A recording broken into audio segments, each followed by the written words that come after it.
sword and shield would befit the newest servant of the god of war.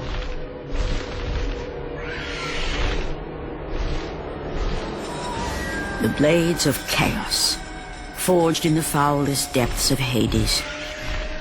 Once attached, the chains remained so, chained and seared to the flesh, a part of the bearer's body, a permanent reminder of Kratos' pledge. In return, ultimate power. The rage of Ares exploded from within. But soon, he would learn the true cost of such power. A cost too high even for Kratos to pay. Wretched beast! I know who it is you serve! Return to your master! Tell the god of war I am his no longer. Tell him he is not safe while I walk the earth.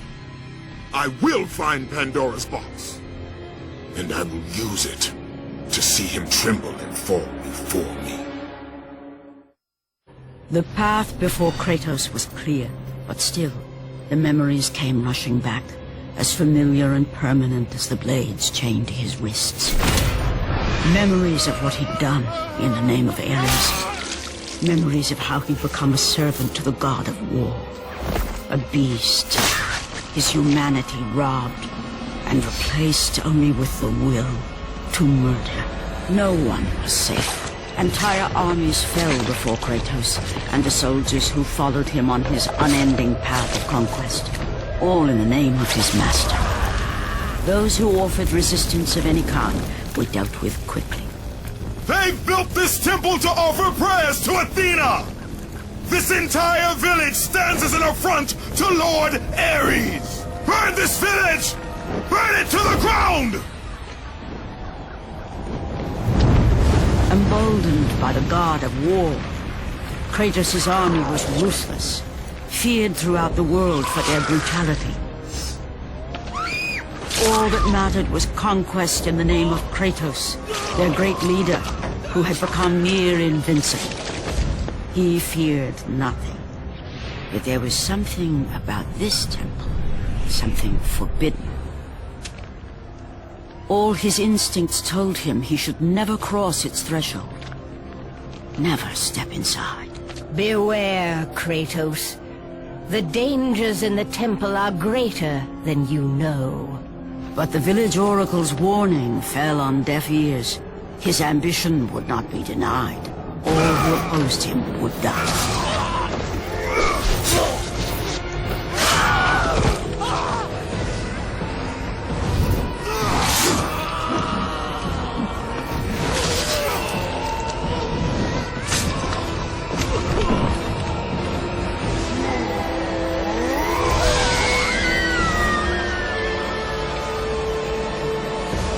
In that instant, the glory he had reveled in turned to horror.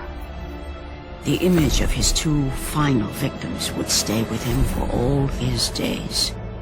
With that act, Kratos knew he could no longer serve his master. He had but one calling now, the death of Ares. He would murder the god of war. Ares, you will die for what you did that night. After 1,000 years, Pandora's box was at last freed of its confines. Kratos had found the means to destroy the god of war.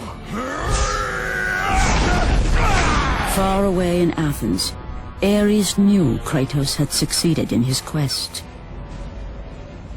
So, little Spartan, you've recovered Zeus's precious box, but you will not live long enough to see it opened. I will see to that. Goodbye, Spartan. You will rot in the depths of Hades for all eternity. As the life began to leave Kratos, his thoughts returned to that fateful night. Even in death, the memories, the visions would not fade. For how could he forget spilling the blood of his own family? A cruel trick orchestrated by the God of War. My wife, my child, how? They were left in Sparta. You are becoming all I'd hoped you'd be, Kratos. Now, with your wife and child dead, nothing will hold you back. You'll become even stronger. You will become death itself. But as the flames consumed the temple, Kratos realized his true enemy was the god who once saved his life.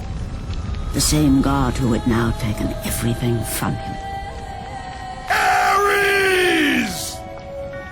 From this night forward, the mark of your terrible deed will be visible to all. The ashes of your wife and child will remain fastened to your skin, never to be removed. And with that curse, all would know him for the beast he had become. His skin white with the ash of his dead family. The ghost of Sparta had been born. In the end, in death, he had failed. As the minions of Ares claimed Pandora's box, Kratos' life faded, and his cursed soul was cast into the fires of Hades. And Kratos fell into the underworld, the river Styx beckoning below, the currents strong enough to carry even the strongest mortal to his eternal resting place. But Kratos had no intention of resting yet. He intended